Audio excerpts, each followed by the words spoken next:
أحسب الناس أن يتركوا أن يقولوا آمنا وهم لا يفتنون চিৎকার দিয়ে বলুন আল্লাহু আকবার।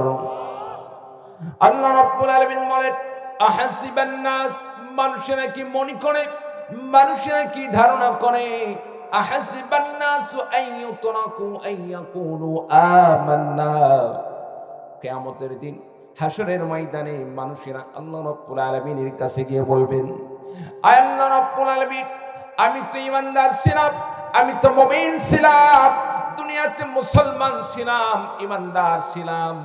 আল্লাহ রাব্বুল আলামিন ওই বান্দার মুমিন দাবি করার সঙ্গে সঙ্গে তাকে পরীক্ষা না নিয়ে জান্নাত দান করবেন, কোশ্চিন কালো এটা হবে না।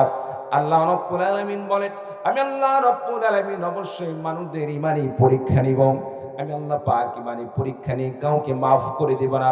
ঈমানি পরীক্ষা নেওয়ার পর তার বিচার আচার হবে। আল্লাহ পাক বলেন, আহাসিবান নাসু আন ইউতরাকু আন ইয়াকুলু আমান্না ওয়া হুম লা ইফতানুন। পরীক্ষা ছাড়া কাউকে পাশ করে দেওয়া হবে না, কাউকে ছেড়ে দেওয়া হবে না। আল্লাহ পাক বলেন, ওয়ালাকাদ ফাতান্নাল্লাযীনা মিন ক্বাবলিহিম ফালায়া'লামান্নাল্লাহুল্লাযীনা সাদাকু ওয়ালায়া'লামান্নাল কাযিবিন। আল্লাহ পাক বলেন, আমি আল্লাহ রাব্বুল আলামিন ইতিপূর্বে অন্যান্য নবী রাসূলদেরকে ঈমানি পরীক্ষা নিয়েছি, অন্যান্য নবী রাসূলদের উম্মতদেরকে আমি আল্লাহ রাব্বুল আলামিন পরীক্ষা নিয়েছি। পরীক্ষা ছাড়া কাউকে আমি আল্লাহ রাব্বুল আলামিন পার করে দেই নাই। সুতরাং উম্মতে মুহাম্মাদিয়া ঈমানদার দাবি করে আল্লাহ রাব্বুল আলামিনের কাছে ঈমানি পরীক্ষা ছাড়া মাফ পাবে, সারা পেয়ে যাবে, কোশ্চিন কালো এটা হবে না। চিৎকার দিয়ে বলুন সুবহানাল্লাহ। ঈমানি পরীক্ষা দিতে হবে। সম্মানিত উপস্থিতি, সাহাবায়ে কেরামগণ ঈমানি পরীক্ষা দিতে গিয়ে তাদের নিজের সম্পদগুলোকে আল্লাহর রাস্তায় কুরবানি করে দিয়েছে, নিজের পরিবার কুরবানি করে দিয়েছে, নিজের জান মাল সব কিছু কুরবানি করে দিয়েছেন। কত সাহাবীদের জীবনে দেখেন, কত সাহাবায়ে কেরামদের জীবনে রয়েছে যারা শুধুমাত্র ইসলাম গ্রহণ করার কারণে, শুধুমাত্র দ্বীন গ্রহণ করার কারণে, আল্লাহ তাআলার দ্বীন গ্রহণ করার কারণে পরিবার হারা হয়ে গেছে, সন্তান ছাড়া হয়ে গেছে, নিজের বসত ভিটা ছাড়া হয়ে গেছে, এমনকি নিজের জীবন পর্যন্ত চলে গেছে। হযরত বেলাল রাদিয়াল্লাহু তাআলা আনহুর জীবনে পড়ে দেখুন, হযরত খাব্বাব রাদিয়াল্লাহু তাআলা আনহুর জীবনে পড়ে দেখুন, হযরত সাআদ সালাবী রাদিয়াল্লাহু তাআলা আনহুর জীবনে পড়ে দেখুন, হযরতে আপনার এরকম অসংখ্য সাহাবীদের জীবনে যারা শুধুমাত্র ইসলাম গ্রহণ করার কারণে, ঈমান আনয়ন করার কারণে, নবীর প্রতি বিশ্বাস স্থাপন করার কারণে তাদেরকে বাড়ি থেকে বের করে দেওয়া হয়েছে, তাদেরকে বিভিন্নভাবে নির্যাতন করা হয়েছে, জুলুম করা হয়েছে। তারপরেও সাহাবায়ে কেরামগণ ঈমানি পরীক্ষায় বাতিলের কাছে মাথা নত করে নাই। তারা হাজারো কষ্ট সহ্য করে, নির্যাতন সহ্য করে ঈমানের প্রতি তারা মজবুত ছিল। আল্লাহ রাব্বুল আলামিন যার কারণে তাদেরকে দুনিয়াতে আল্লাহ পাক যেমন মর্যাদা দান করছেন, আখিরাতে আল্লাহ রাব্বুল আলামিন তাদেরকে জান্নাতে সুউচ্চ মাকাম আল্লাহ পাক তাদের জন্য বরাদ্দ দিয়েছেন। বলুন সুবহানাল্লাহ। সম্মানিত উপস্থিতি, ঈমানি পরীক্ষা দেওয়া লাগলে পরীক্ষা দিব তো ইনশাআল্লাহ? রাজি আছেন তো ইনশাআল্লাহ?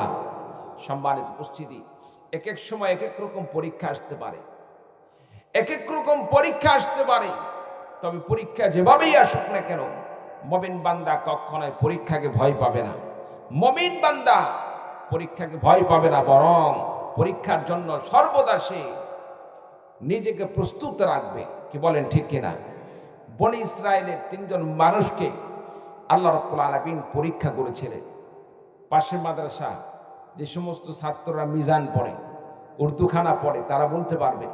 বেহেশতি জিউরের মধ্যে আমি পড়ছিলাম, আজ থেকে মনে করেন 20 থেকে 25 বছর আগে যে কিতাবটা পড়ছি, সেখানে বনি ইসরায়েলের 3 জন লোককে আল্লাহ তাআলা পরীক্ষা করেছিলেন। এক নাম্বার হচ্ছে টাক মাথা মানুষ। এক নাম্বার কি? এই যে ছাত্ররা বলতে পারবে, পড়ছো না বাবা? হ্যাঁ, এরা বলতে পারবে। এক নাম্বার আল্লাহ তাআলা, এরা বলবে হুজুর এত সুন্দর ওয়াজ, এই ঘটনার মধ্যে তা তো জানি না। দুদিন পরে বলবে আমিও তো এখন ওয়াজ করতে পারবো। সম্মানিত উপস্থিতি, আসলে অভিজ্ঞতা এক জিনিস, ঘটনা পর আরেক জিনিস, কি বলেন ঠিক কিনা? তো টাকমাথা বিশিষ্ট লোক 2 নাম্বার, আরেকজন ব্যক্তি হচ্ছে কুষ্ঠ রোগালোক। 3 নাম্বার আরেকটি লোককে আল্লাহ পরীক্ষা করলেন, যেই লোকটা মূলত ছিল অন্ধ, চক্ষু ছিল না। আল্লাহ তাআলা ফেরেশতা পাঠালেন, ফেরেশতা যাও এই 3 জন মানুষকে পরীক্ষা করো। প্রথম ফেরেশতা গেল টাকমাথা বিশিষ্ট লোকের কাছে, গিয়ে বললেন আপনি কি চান, আপনি কি পাইলে সবচেয়ে বেশি খুশি হবেন? সম্মানিত উপস্থিতি, টাকমাথা বিশিষ্ট লোকটি এক পর্যায়ে ফেরেশতাকে তো আর সে চিনতে পারে না, মনে করছে স্বাভাবিক মানুষ, মানুষের রূপ ধারণ করে গেছে। তিনি বললেন দুনিয়ার সমস্ত মানুষের মাথায় চুল, দেখতে কত সুন্দর লাগে, আমার মাথায় চুল নাই, আমাকে দেখে মানুষেরা ঘৃণা করে। আমার মাথায় যদি ওই সমস্ত মানুষদের মতো চুলে ভরে যাইতো কতই না ভালো লাগতো। আমাকে দেখে কেউ ঘৃণা করতো না, আমি কত আরামে, কত নিশ্চিতভাবে, লজ্জাহীনভাবে আমি নিজেকে ছোট না মনে করি মানুষদের সাথে আমি মিশে মিশে চলতে পারতাম।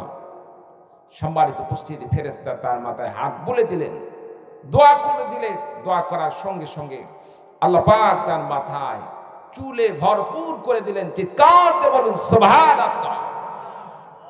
আল্লাহ পাক পারেন কি পারেন না? আল্লাহ পাক পারেন কি পারেন না?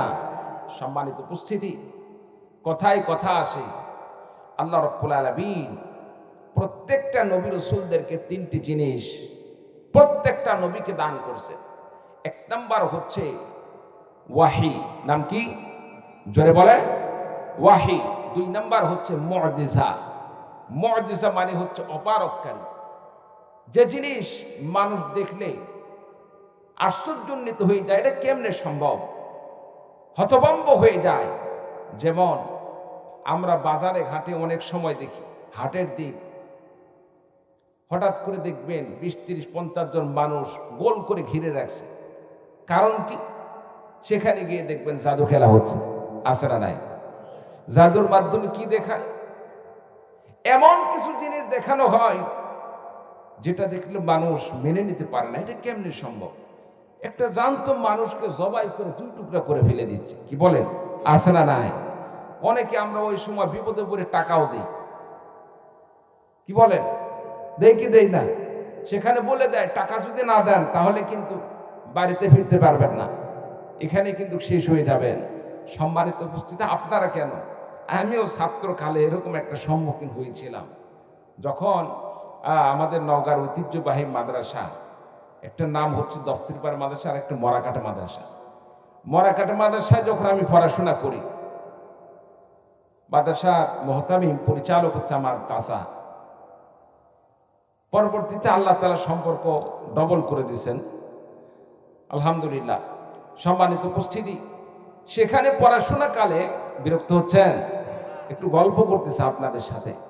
সম্মানিত উপস্থিতি, সেখানে পড়াশোনাকালে আমার আব্বা মূলত একজন চাউল ব্যবসায়ী, দাম ব্রয়লার ব্যবসায়ী, ধান চাল কেনাকাটা করেন। নওগাঁর চাউল ব্যবসায়ীদের মিলন মেলা হচ্ছে আলুপট্টি, ব্রিজ পার হয়ে, তাই না ভাই? আলুপট্টি বৃহস্পতিবার দিন বিশেষ করে লেনদেন, সেখানে গেলে প্রত্যেকটা ব্যবসায়ীকে দেখবেন চাল বিক্রয় এবং টাকা টুকা লেনদেন ইত্যাদি। সেখানে গেলাম বাবার কাছে, আমি আর আমার ফুয়াতো ভাই ছিল, 2 জন গিয়ে দেখি মাছ পয়েন্টে একবার আলুপট্টি যারা পয়েন্ট, সেখানে অনেকগুলো মানুষ জমায়েত হয়ে গেছে। এক পর্যায়ে দেখলাম জাদু খেলা দেখাইতে দেখাইতে এমন অবস্থা, মানুষদেরকে একবার ধারার মধ্যে ফেলে দিছে। মানুষরা হতভম্ব, এই কি অবস্থা। লাস্টে গিয়ে বলল যার কাছে যা আছে কমপক্ষে 5 টাকা 10 টাকা হলেও দিয়ে যাও, তাও যদি না থাকে 2 টাকা 1 টাকা যা আছে তাও দিতে হবে। সম্মানিত উপস্থিতি, শুধু দেওয়া নয়, এমন ভাবে সেখানে একটা সিন্ডিকেট তৈরি করলো, আপনি না দিয়ে যাবেন, ওরা বলে দিচ্ছে এখানে যদি না দেন তাহলে কিন্তু বিপদে পড়বেন। চোখের সামনে দেখলাম একজনকে ক্যাচ করে ফেলে দিছে। এখন এটা কি ওদের হাতে আগের থেকে কি পরিকল্পনা আছে, নাকি বাস্তবে বান মারা ফেলে দিচ্ছে, আল্লাহ ভালো জানে। হতে পারে যে এমন সময় বলার সাথে সাথে তুমি ক্যাথা পড়ে যাবে। কি বলেন, হতে পারে কিনা? একজন হঠাৎ করে পড়ে গেল, কি করা যায়? আমাদের কাছে সম্ভবত আটানি পয়সা, এক টিকি, চারানি যা ছিল আজ থেকে 20-25 বছর আগে, সেই সময় চারানা আটানা এগুলো কিন্তু দাম ছিল। এখন যদি এগুলো কেউ চিনবেই না।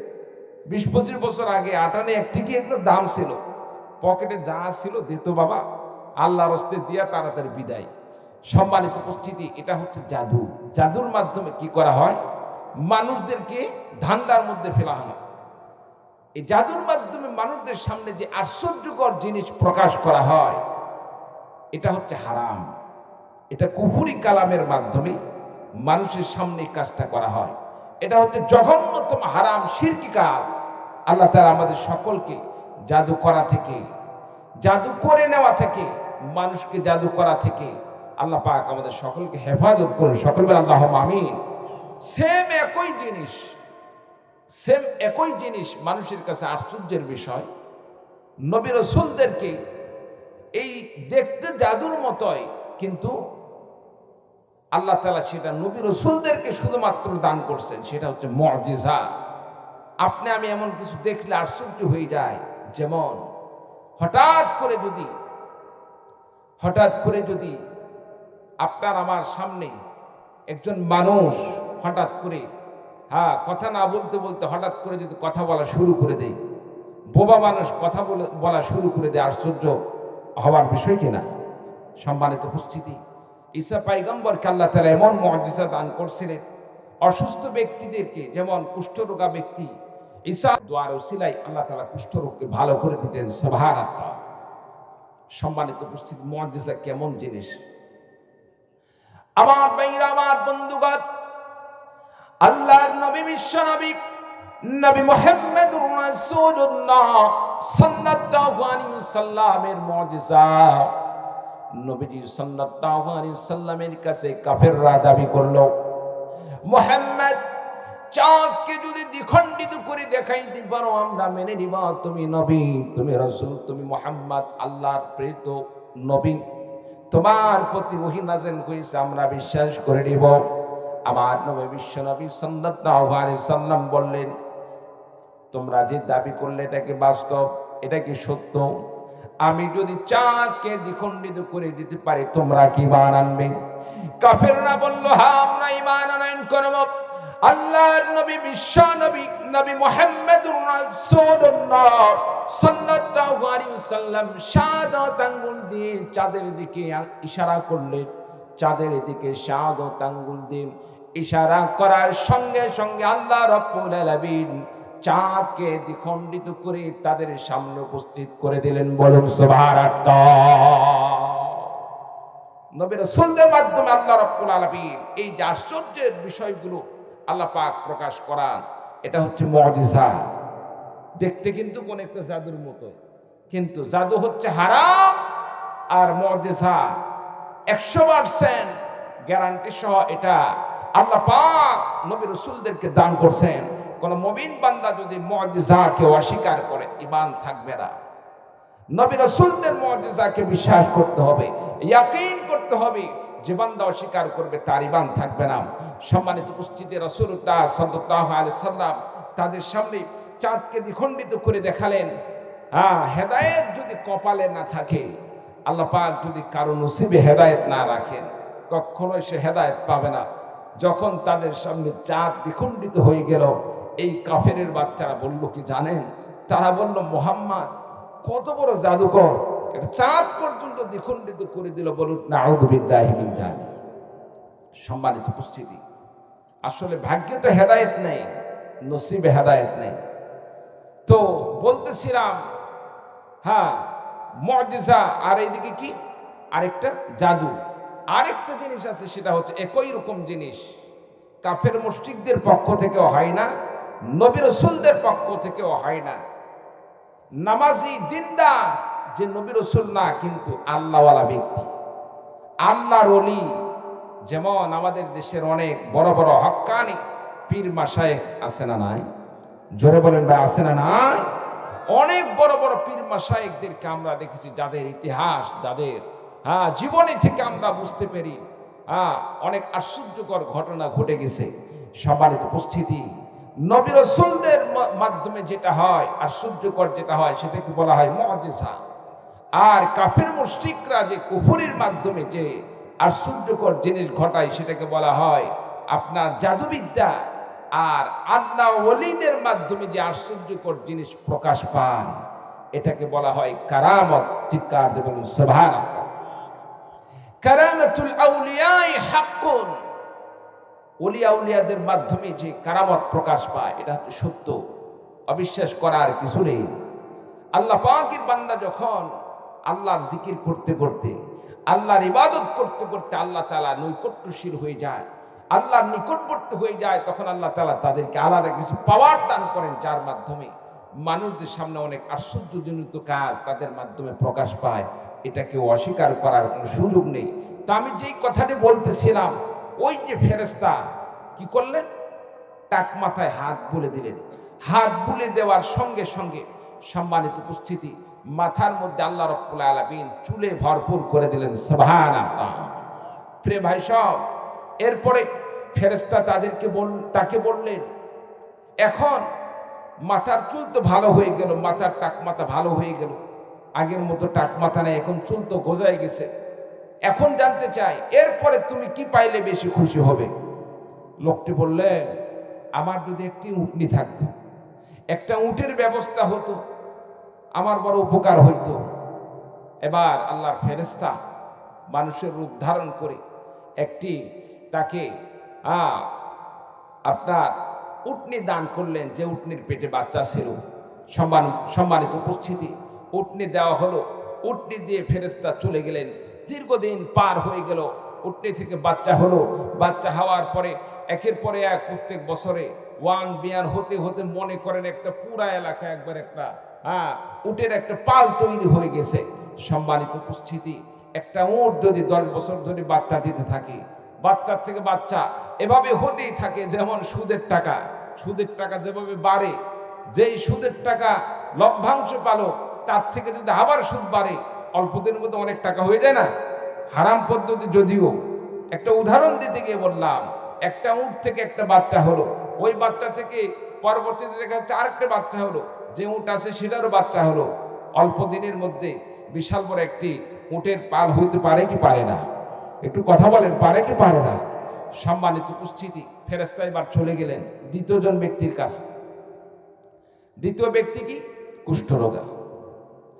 বন্ধুরা আমার, আল্লাহর ফেরেশতা দ্বিতীয় নম্বর ব্যক্তির কাছে গেলেন। দ্বিতীয় নম্বর ব্যক্তির কাছে গিয়ে বললেন, আল্লাহর বান্দা, তুমি কি চাও? কি পাইলে তুমি বড় খুশি হবে?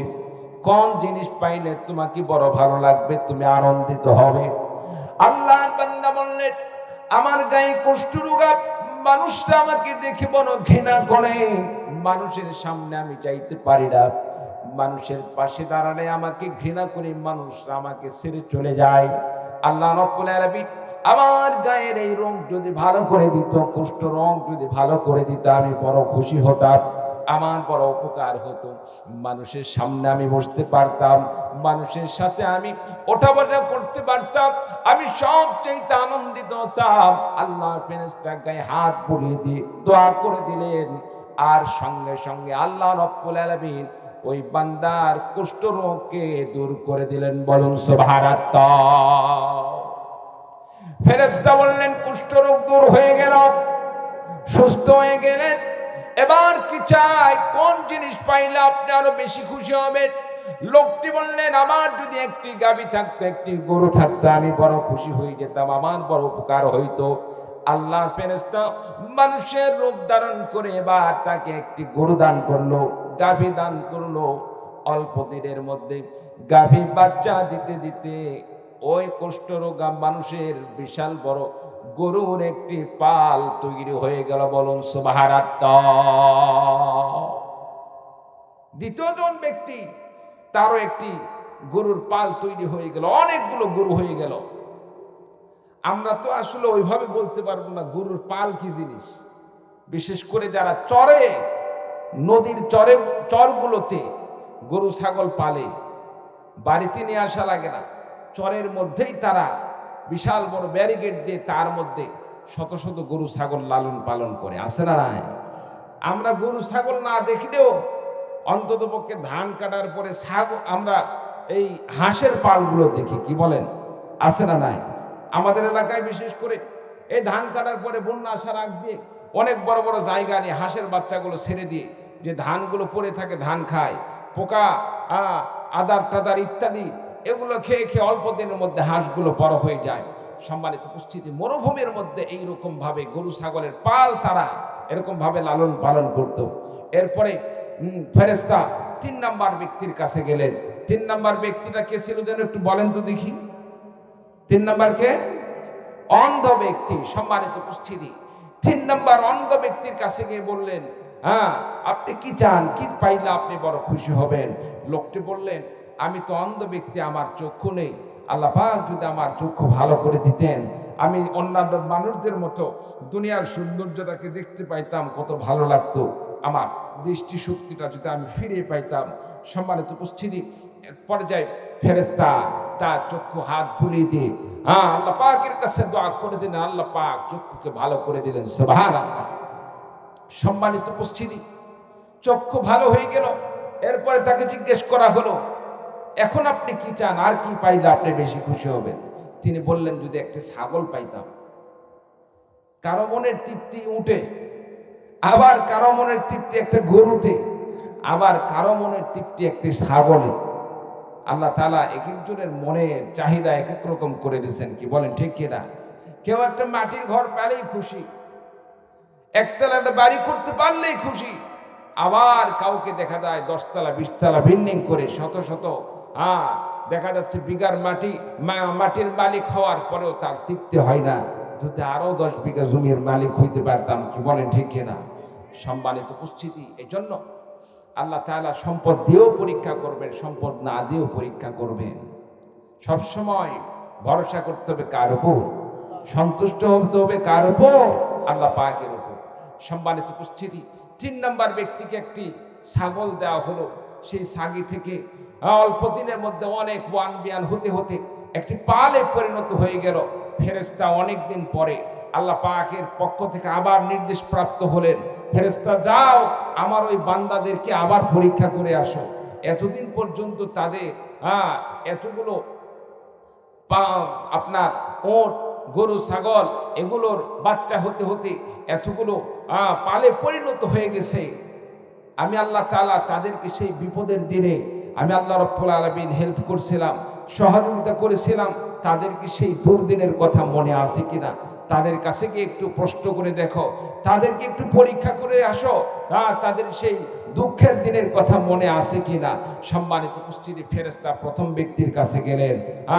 সর্বপ্রথম সেই টাকমাতাওয়ালা ব্যক্তির কাছে গিয়ে জিজ্ঞেস করলেন, এমন একটি দিন ছিল যেদিন আপনার কোনো কিছু ছিল না, সম্পদ ছিল না, আপনার মাথায় টাক ছিল, মানুষটা ঘৃণা করত, সেদিন একজন মুসাফির ব্যক্তি এসে আপনার জন্য দোয়া করছিল, আপনার আল্লাহ তাআলা টাক মাথাকে ভালো করে দিয়েছেন। এরপরে একটি উটনি দেওয়া হয়েছিল, উটনি থেকে অনেকগুলো আল্লাহ তাআলা বরকত দান করছেন, এতগুলো উটে পরিণত হয়ে গেছে। আমি মুসাফির ব্যক্তি, আমার যে সমস্ত সামানপত্র ছিল সব হারিয়ে ফেলেছি, একটা উট যদি সেখান থেকে দেওয়া যাইতো আমি বড় উপকৃত হতাম।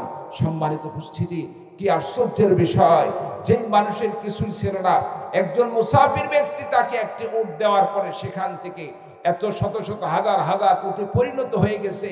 ওই ব্যক্তি যখন সেই ব্যক্তির কাছে গিয়ে একটি উট চাইলো, সে বলে ফেললো, সে অস্বীকার করে ফেললো যে না, আমার এমন কোনো দিন ছিল না যেদিন আমার কোনো সম্পদ ছিল না, কোনো উট ছিল না। এই উটগুলোর মালিক আমি, পৈতৃক সম্পত্তি হিসেবে আমি পেয়েছি, আগে থেকেই আমার এই সম্পদগুলো আছে, এখনো আমার আছে, আগে থেকেই এগুলোর আমার পারিবারিকভাবে এই সমস্ত উটের মালিক আমি। চিৎকার দেব নাউযু বিল্লাহি মিন যালিক। সম্মানিত উপস্থিতি, অতীতের কথা তার কি মনে আছে? বলেন, মনে আছে? নাই। বন্ধুরা আমার, আল্লাহ রাব্বুল আলামিনের ফেরেশতা এবার দ্বিতীয় নম্বর ব্যক্তির কাছে গেলেন। কুষ্ঠরোগা ব্যক্তির কাছে গিয়ে বললেন, আল্লাহ রাব্বুল আলামিন আপনাকে এমন একটি দিন ছিল যেদিন আপনার গায়ে কুষ্ঠরোগ থাকার কারণে মানুষের আপনার কাছে ভিড়ত না। আল্লাহ রাব্বুল আলামিন আপনাকে সেদিন সুস্থ করে দিয়েছেন। মুসাফির ব্যক্তি এসে আপনার জন্য দোয়া করে দিয়েছিল, আর একটি গরু দান করেছিল, গাভী দান করেছিল। আজকে আল্লাহ রাব্বুল আলামিন সেখান থেকে আপনাকে অনেক সম্পত্তির মালিক বানিয়ে দিয়েছেন। আপনার অনেক গরু পালে পরিণত হয়ে গেছে। আমি মুসাফির ব্যক্তি, বিপদগ্রস্ত ব্যক্তি, আমাকে যদি একটি গাভী দান করা যেত, একটি গরু দান করা হতো, আমি বড় উপকৃত হতাম। আমার যাওয়ার মতো কোনো যানবাহন নাই, একটি যদি আমাকে গরু দান করতেন আমার বড় উপকার হতো। দ্বিতীয় নম্বর ব্যক্তিও অস্বীকার করলেন, জনাব এমন কোন দিন ছিল না যেদিন আমার সম্পদ ছিল না। আজকে যতগুলো গাভী দেখতেছেন, যতগুলো গরু দেখতেছেন, এগুলো আমি প্রত্যেকভাবে সম্পত্তির মালিক হয়েছি। এগুলো অন্য কেউ আমাকে দান করে নাই। আমার ভাইরা, আমার বন্ধুগণ, এখান থেকে আল্লাহর বান্দা 3 নাম্বার ব্যক্তির কাছে গেলেন। 3 নাম্বার ব্যক্তির কাছে গিয়ে বললেন, এমন একটি দিন ছিল যেদিন আপনার চক্ষু ছিল না। আল্লাহ রাব্বুল আলামিনের একজন বান্দা আল্লাহ পাকের কাছে দোয়া করছিলেন, দোয়া করে আল্লাহ রাব্বুল আলামিন আপনার চক্ষুকে ভালো করে দিয়েছিলেন। তারপরে আপনাকে আল্লাহ রাব্বুল আলামিনের পক্ষ থেকে একটি ছাগল দান করা হয়েছিল। সেখান থেকে আল্লাহ রাব্বুল আলামিন বরকত দিয়ে এত বেশি ছাগল দান করেছেন। আজকে আমি মুসাফির মানুষ, বিপদগ্রস্ত মানুষ, আমার সরু সামান আমি হারিয়ে ফেলেছি। আমাকে যদি একটি ছাগল দেওয়া যেত, বড় আমি উপকৃত হতাম। আমার ভাইরা, আমার বন্ধুগণ, 3 নাম্বার ব্যক্তি এবার ফেরেশতাকে লক্ষ্য করে বললেন, হ্যাঁ হ্যাঁ হ্যাঁ, অবশ্যই সেদিনের কথা আমার মনে রয়েছে। একদিন আমার কোনো সম্পদ ছিল না, আমি বিপদগ্রস্ত ছিলাম, আমার 2টি চক্ষু ছিল না। আল্লাহ রাব্বুল আলামিনের বান্দা দোয়া করে আমার চক্ষুকে আল্লাহ রাব্বুল আলামিন ভালো করে দিয়েছেন। সেদিন আমাকে একটি ছাগল দান করা হয়েছিল। সেই ছাগল থেকে আল্লাহ রাব্বুল আলামিন এত বেশি ছাগলের ব্যবস্থা করে দিয়েছেন। মুসাফির বান্দা, একটি ছাগল নয়, তোমার যতগুলো ছাগলের প্রয়োজন হয় এই পাল থেকে যদি মন চায় সবগুলো নিয়ে যাওয়ার, তবে সব ছাগলগুলো তোমার সাথে নিয়ে যেতে পারো। চিৎকার দিয়ে বলুন সুবহানাল্লাহ। আমার ভাইরা, আমার বন্ধুগণ, আল্লাহর ফেরেশতা এবার আল্লাহ রাব্বুল আলামিনের পক্ষ থেকে তাদের কাছে পরীক্ষা নিতে এসে 3 জনের মধ্যে 2 জন ফেল হয়ে গেল, 3য় নম্বর ব্যক্তি পাস হয়ে গেল। আল্লাহর ফেরেশতা আল্লাহ রাব্বুল আলামিনের কাছে দোয়া করলেন আর তাদেরকে বললেন, আল্লাহর কৃতজ্ঞতা করো, আল্লাহ পাকের কৃতজ্ঞতা স্বীকার করো, শুকরিয়া আদায় করো না। আমি তো মূলত সম্পত্তি নেওয়ার জন্য আসি নাই, তোমাদের কাছ থেকে মাল নেওয়ার জন্য আসি নাই। আমি আল্লাহ রাব্বুল আলামিনের পক্ষ থেকে পরীক্ষা করার জন্য তোমাদের কাছে মানুষ রূপে তোমাদের কাছে আমি এসেছি। আল্লাহ পাক পরীক্ষা করার জন্য পাঠিয়ে দিয়েছেন। আল্লাহ রাব্বুল আলামিন অতীতের কথা স্মরণ করে দিয়ে তোমাদেরকে দান করার কথা বলেছিলেন। আমার ভাইরা, আমার বন্ধুগণ, প্রথম 2 জন ব্যক্তি সম্পর্কে ফেরেশতা এবার আল্লাহ রাব্বুল আলামিনের কাছে বললেন, আল্লাহ রাব্বুল আলামিন তাদেরকে আগের মতো অবস্থা করে দাও, তাদের সম্পদগুলো নিঃশেষ করে দাও, আগের অবস্থায় তাদেরকে ফিরে দাও। আর 3 নম্বর ব্যক্তি যেহেতু আল্লাহ রাব্বুল আলামিনের কৃতজ্ঞতা স্বীকার করেছেন, অতীতকালের কথা সে ভুলে যায় না, আল্লাহ রাব্বুল আলামিনের দানের কথা সে, আল্লাহ পাকের রহমের কথা সে স্মরণ রেখেছে।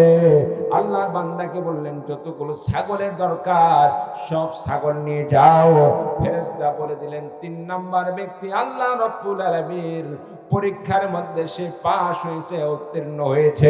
আল্লাহ রাব্বুল আলামিন তার জানমালের মধ্যে বরকতে ভরপুর করে দিয়েছেন। বলুন সুবহানাল্লাহ। সম্মানিত উপস্থিতি, এভাবেই আল্লাহ পাকের পক্ষ থেকে পরীক্ষা আসবে, ইমানি পরীক্ষা আসবে, সম্পদ দিয়েও পরীক্ষা করবেন, সম্পদ ছিনিয়েও নিয়েও পরীক্ষা করবেন। প্রিয় ভাই সব, যদি আল্লাহর রাস্তায় ইমানের পথে আপনাকে আমাকে পরীক্ষায় সম্মুখীন হতে হয়, পরীক্ষা দেওয়ার জন্য রাজি আছেন তো ইনশাআল্লাহ? রাজি আছেন তো ইনশাআল্লাহ? কালিমা পড়না, ইলাহা ইল্লাল্লাহ, লা ইলাহা সুবহানাল্লাহ ওয়ালহামদুলিল্লাহ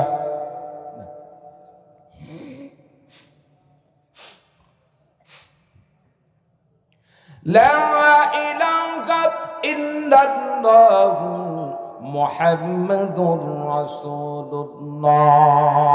সকলে বলি সাল্লাল্লাহু আলাইহি ওয়াসাল্লাম। প্রিয় ভাই সব, আল্লাহ পাক প্রত্যেকটা নবী রাসূলদেরকে তিনটে জিনিস দান করছেন। কয়টি জিনিস? একটু জোরে বলেন। পিছনের ভাইদের আওয়াজই নাই।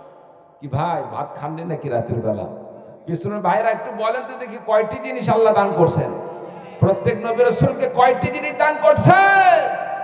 তিনটি জিনিস দান করছেন। এক নাম্বার ওয়াহি, দুই নাম্বার মুজিজা, তিন নাম্বার কি কারামত না, তিন নাম্বার হচ্ছে আল্লাহ তাআলা দান করছেন উত্তম চরিত্র। কোন নবীকে আল্লাহ তাআলা চরিত্রহীন করেন নাই। নবী রাসূলকে চরিত্র হনন করার জন্য চেষ্টা করা হয়েছে।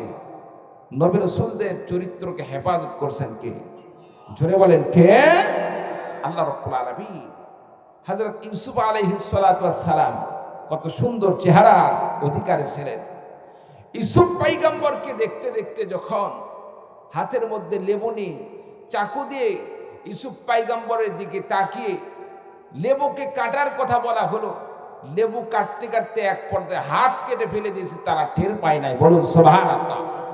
কেমন সুন্দর ছিল! ইউসুফ পয়গম্বরের প্রতি পাগল হয়ে পয়গম্বরের সাথে মনের চাহিদা মেটানোর জন্য চেষ্টা করলো। সম্মানিত উপস্থিতি, রাজদরবারের সকল দরজাগুলো বন্ধ করে দেওয়া হলো। দরজা বন্ধ করে দিয়ে ইউসুফ পয়গম্বরকে পাওয়ার জন্য পিছন থেকে ধাওয়া করলো। ইউসুফ আলাইহিস সালাতু ওয়াস সালাম যখন তাকে ধাওয়া করা হলো, তিনি চিন্তা করলেন এই অট্টালিকার সব দরজাগুলো বন্ধ, বাহির হওয়ার কোনো পথ নেই। তবে মুমিন বান্দাদের মনের চাহিদা, মানুষেরা যেটা করতে পারে না, না করা জিনিসও যিনি করতে পারেন তিনি কে? আর একটু জোরে বলেন, তিনি কে? আল্লাহ রাব্বুল আলামিন। বন্ধুরা আমার, হযরত ইউসুফ আলাইহিস সালাতু ওয়াস সালামকে পিছন থেকে যখন দাওয়া করা হলো, ইউসুফ পয়গম্বরের সাথে মনের চাহিদা পূরণ করার জন্য পিছন থেকে ধাওয়া করা হলো। ইউসুফ পয়গম্বর আলাইহিস সালাতু ওয়াস সালাম চিন্তা করলেন, আমি তো আল্লাহ রাব্বুল আলামিনের একজন নবী, যদিও আমার সামনে সমস্ত দরজাগুলো বন্ধ, আল্লাহ পাক ইচ্ছা করলে সব কিছু করে দিতে পারেন, দরজা খোলার ব্যবস্থা করতে পারেন। ইউসুফ আলাইহিস সালাতু ওয়াস সালাম চিন্তা করলেন, আমার তো অন্ততপক্ষে আমাকে হেফাজত করার জন্য, আমাকে এই চরিত্র হরণ থেকে, চরিত্রহীন থেকে বাঁচার জন্য আমাকে চেষ্টা করতে হবে, আমাকে চেষ্টা করতে হবে। হযরত ইউসুফ আলাইহিস সালাতু ওয়াস সালাম তিনি নিজের চরিত্রকে রক্ষা করার জন্য সামনের দিকে রওনা হলেন, দৌড় মারলেন। আর মনে মনে তিনি আল্লাহ পাকের কাছে দোয়া করলেন, আল্লাহ রাব্বুল আলামিন, এই বিপদের সময় আমার শক্তিতে আমি পার হতে পারবো না, কারণ সমস্ত দরজাগুলো বন্ধ। তবে আমার বিশ্বাস আছে, আমি যদি চেষ্টা করি, আল্লাহ রাব্বুল আলামিন আপনি আমাকে উদ্ধার করতে পারেন, আপনি সব কিছু করতে পারেন। ইউসুফ আলাইহিস সালাতু ওয়াস সালাম যখন সামনের দিকে রওনা হলেন, দৌড় মারলেন।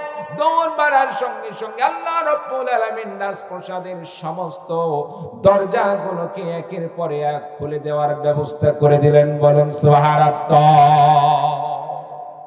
আল্লাহ রাব্বুল আলামিন পয়গম্বরদের চরিত্রকে এভাবে হেফাজত করছে। সম্মানিত উপস্থিতি, তাহলে এখান থেকে আমরা শিক্ষা কি নিতে পারি? আমাদের কর্তব্য কি? সৎ কাজ করার চেষ্টা করা। আর সফলতা দেওয়ার মালিককে? আর একটু জোরে বলেন না কে? আল্লাহ রাব্বুল আলামিন। সম্মানিত উপস্থিতি, যখনই কোনো ভালো কাজ আসবে, সৎ কাজ আসবে, তখন আমাদের জন্য উচিত হচ্ছে সে কাজ করা, সে কাজ শুরু করা, আর মনে বিশ্বাস রাখা আল্লাহ তাআলা সব কিছু করতে পারে। আল্লাহ পাক অবশ্যই সফলতা দান করবেন।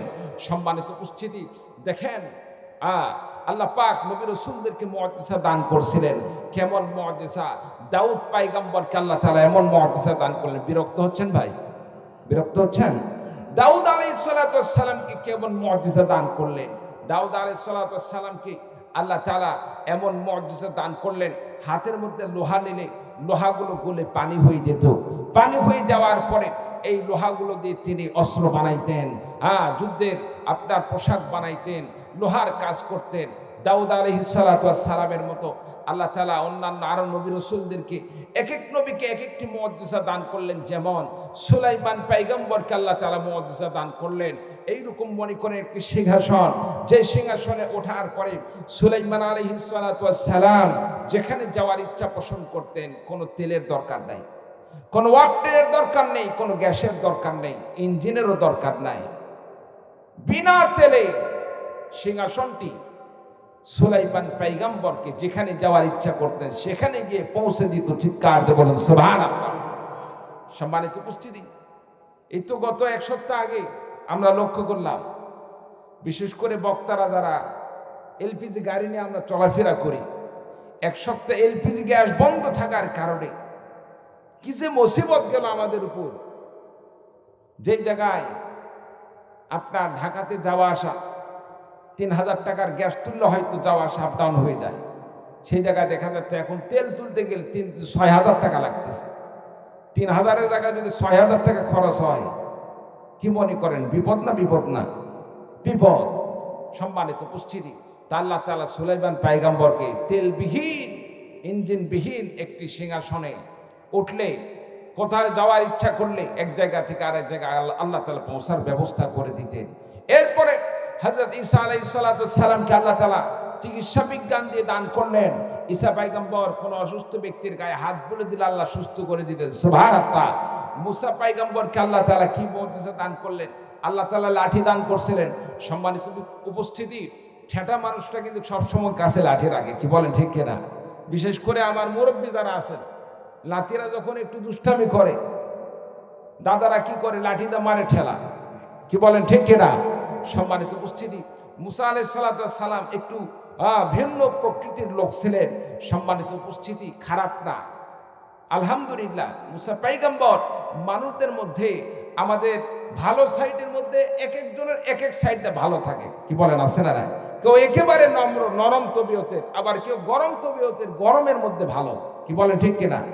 মুসা আলাইহিস সালাতু ওয়াস সালাম কি করলেন? একজনকে তো থাপ্পড় মেরে একবার মারাই ফেলে দিলেন, কি বলেন আছে না নাই? সম্মানিত উপস্থিতি, তো আল্লাহ তাআলা এক একজন মানুষকে এক এক রকম মেজাজ দান করেছেন।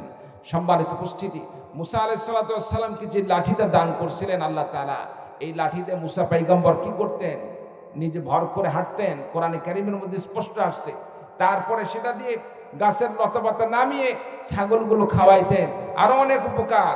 মুসা আলাইহিস সালাতু ওয়াস সালামের সামনে যখন ফেরাউন তার জাদুকরদেরকে উপস্থিত করলো, জাদুকরদেরকে উপস্থিত করার পরে জাদুকররা জাদুর মাধ্যমে অনেকগুলো সাপ বানালো।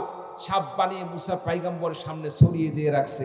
এই বিশাল বিশাল সাপ এদিক সেদিক ঘোরাফেরা করতেছে। মুসা পয়গম্বর চিন্তা করতেছেন, এতগুলো সাপ, কি অবস্থা? আল্লাহ পাক বললেন, মুসা তোমার হাতে কি? পয়গম্বর বললেন, লাঠি। আল্লাহ পাক বললেন, লাঠি ছেড়ে দাও।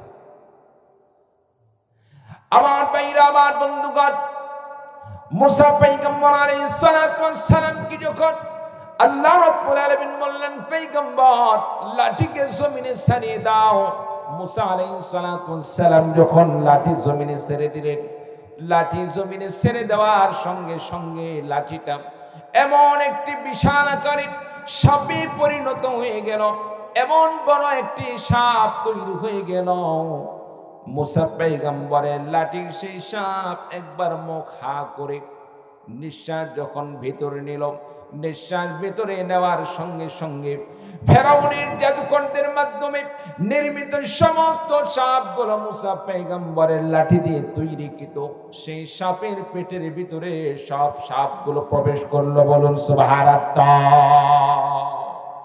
সাগরের মধ্যে আমরা কত বড় বড় মাছ দেখি, মাছগুলোর সামনে যখন ছোট মাছগুলো থাকে, একবার শুধু পানিগুলো ভিতরে নেয়, নেওয়ার সাথে সাথে শত শত হাজার হাজার ছোট মাছগুলো পেটের ভিতরে ঢুকে চলে যায়।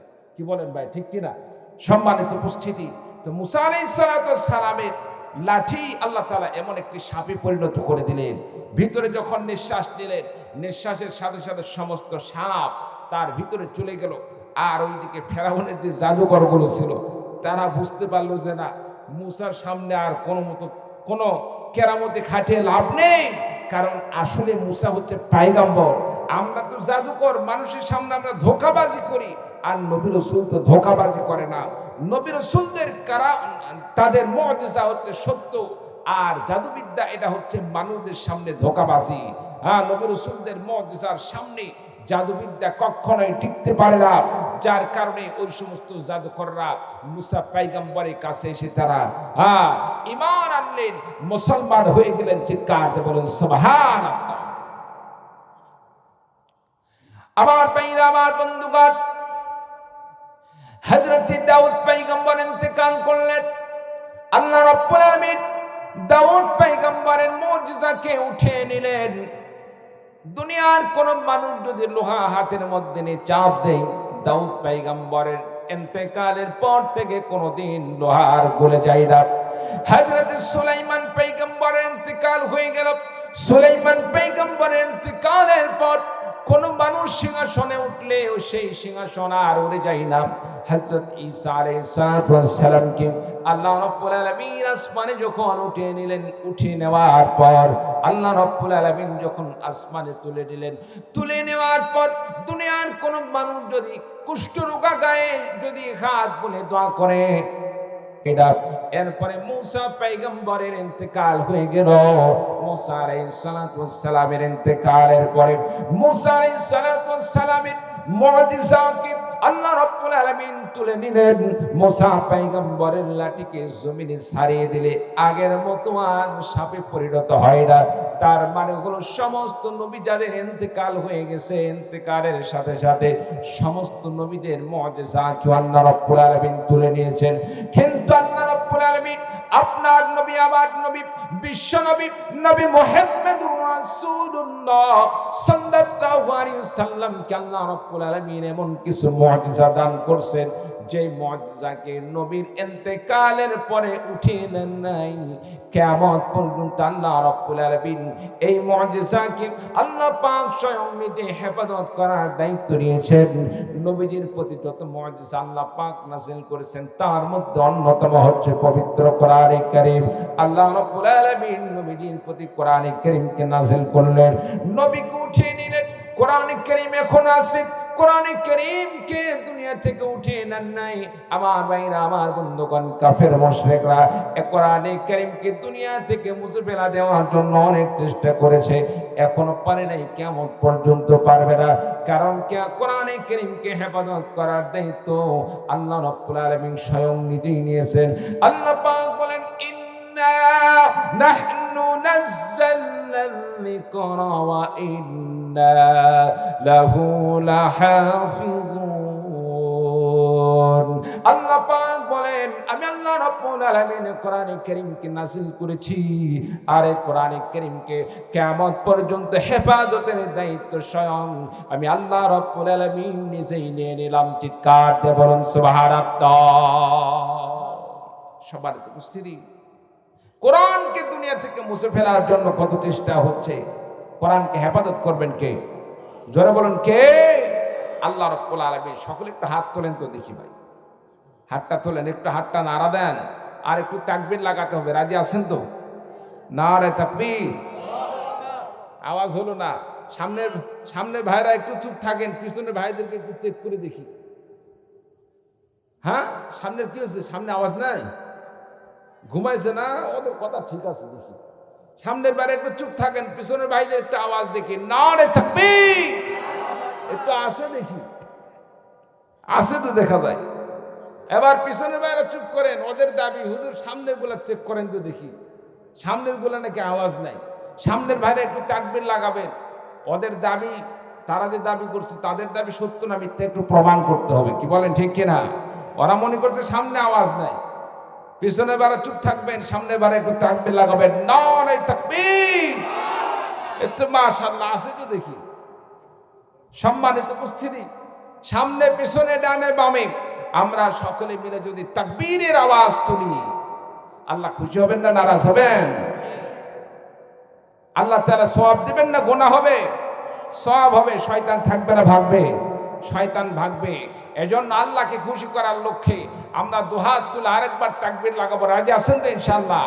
আকাশ পাতাল তুলপার করে আমরা তাকবীর লাগাবো। নারায়ে তাকবীর, দিন ইসলাম, দিন ইসলাম, আল কোরআনের আলো, হাতটা নাড়া দেন, আল কোরআনের আলো, বিশ্বের মুসলিম,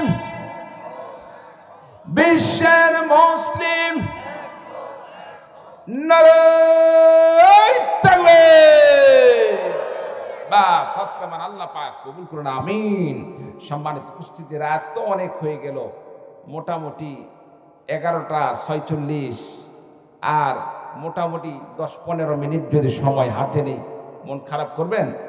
আছেন তো নাকি চলে যাবেন? থাকবেন তো ইনশাল্লাহ নাকি চলে যাবেন ভাই? ও আচ্ছা, থবারও কাছে মাশাআল্লাহ, তার তো কথাই নাই। তাই তো এত শীতের রাত্রিতে মানুষ তো খুঁজে পাওয়া যায় না, কিন্তু আলহামদুলিল্লাহ ভালো মানুষের সাথে সাথে কিছু আছে, কিছু আছে যে না হুজুর আপনি ওয়াজ করেন আর না করেন আমরা আসি, কারণ প্রধান বক্তা আপনার পরে আরেকটা আছে, কি বলেন ঠিক কিনা? যাই হোক, তবারক তো আছে, থাকবে, কিন্তু আমাদের নিয়ত করতে হবে তবারক না। যতক্ষণ আলোচনা চলতেছে আলোচনার জন্য থাকবো, যদি নিয়ত সঠিক করি তবারক আমরা বোনাস স্বরূপ পাবো। আর যদি মনে নিয়ত থাকে তবারক পর্যন্ত আসি, তাহলে ওয়াজে থেকে এক চুল পরিমাণও কোনো সওয়াব পাওয়া যাবে না, কি বলেন ঠিক কিনা?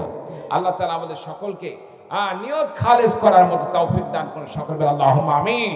সম্মানিত উপস্থিতি, আল্লাহ পাক ঈমানি পরীক্ষা নেবেন। সামনে নির্বাচন আসতেছে, সামনে নির্বাচন আসতেছে। নির্বাচনে আমরা কিন্তু ঈমানি পরীক্ষার মধ্যে পড়ে যাব। কত মানুষ মাত্র 100, 200, 500 টাকার জন্য ভালো মানুষ বাদ দিয়ে খারাপ মানুষের কাছে বিক্রয় হয়ে যাবে, কি বলেন ঠিক কিনা? নীতি যদি বিক্রয় করে দেয়, আমার ঈমান যদি বিক্রয় করে দেয়, সামান্য মাত্র 200-500 টাকার কাছে যদি ঈমান বিক্রয় করে দেয়, কিয়ামতের আগে আল্লাহ তাআলা দাজ্জালকে প্রেরণ করবেন, যে দাজ্জাল শুধুমাত্র মানুষদেরকে বেঈমান করার, ঈমান হনন করার টার্গেট নিয়ে আসবে। দাজ্জাল আপনার সামনে আমার সামনে জান্নাত জাহান্নাম দেখাবে। সে বলবে, তার কপালে লেখা থাকবে কাফের, কাফের লেখা থাকবে। সে বলবে, ডান হাতে থাকবে দেখা যাচ্ছে এক হাতে জান্নাত আর এক হাতে জাহান্নাম। মূলত তার হাতে যেটা জান্নাত থাকবে সেটাই মূলত জাহান্নাম, আর যে জাহান্নাম থাকবে সেটাই জান্নাত। সে বলবে, আমাকে রব বলে দাবি করো, মেনে নাও, আমি রব, আমাকে রব বলে মেনে নাও।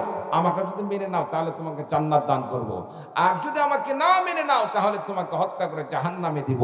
সম্মানিত উপস্থিতি, দাজ্জালের সামনে যারা তাকে রব বলে মেনে নিয়ে জান্নাতের আশা করবে, আল্লাহ তাআলার কাছে তারাই জাহান্নামে হবে, বলুন নাউযু বিল্লাহি মিন যালিক।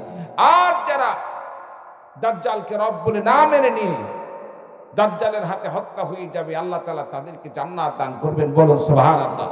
সম্মানিত উপস্থিতি, দুনিয়ার যতই লোভ আসুক না কেন, আমরা বাতিলের কাছে নতি স্বীকার করব না, আমরা ঈমান দিব না, সত্যের পক্ষে থাকব, ইসলামের পক্ষে থাকব, দ্বীনের পক্ষে থাকব। যারা ইসলামের পক্ষে আছে, দ্বীনের পক্ষে আছে, কোরআনের পক্ষে আছে, ইসলামের পক্ষে, মাদ্রাসা মসজিদের পক্ষে, হক আকীদার পক্ষে যারা আছে, আমরা তাদের পক্ষে আছি। রাজি আছেন তো ইনশাআল্লাহ? রাজি আছেন তো ইনশাআল্লাহ? আল্লাহ পাক সকলকে কবুল করুন, আমিন। সম্মানিত উপস্থিতি, আজকের মাহফিল করতে অনেক খরচ হয়েছে, বিশেষ করে প্যান্ডেল করতে, তাবারক ইত্যাদি সব মিলে অনেক খরচপাতি হয়ে গেছে। এই মাহফিলগুলো আমরা করি। সম্মানিত উপস্থিতি, ওয়াজ মাহফিলের মাধ্যমে আমরা অন্তরে একটি তৃপ্তি অর্জন করতে পারি, খোরাক পাই। শুধু তাই না, ইসলাম শিক্ষা করা, দ্বীন সম্পর্কে ধারণা অর্জন করা। ওয়াজ মাহফিল না হলে কোথায় গিয়ে আমরা শিখবো ভাই, কি বলেন ঠিক কিনা? অনেক সময় মাদ্রাসায় গেলে তো আলহামদুলিল্লাহ অনেক কিছু শেখা যায়, কিন্তু আমরা তো মাদ্রাসায় গিয়ে সেভাবে দিনের পর দিন পড়াশোনা করতে পারি না, সেখানে সময় দেওয়ার মতো সুযোগ হয় না। অন্ততপক্ষে কোরআনের মাহফিল আসলে সত্য মিথ্যা সম্পর্কে, ইসলাম সম্পর্কে একটু হলেও আমাদের ধারণা হয়, কি বলেন ঠিক কিনা? সম্মানিত উপস্থিতি, এই জন্য এই মাহফিলের খরচাপাতি এগুলো তো বিধর্মীরা দান করবে না।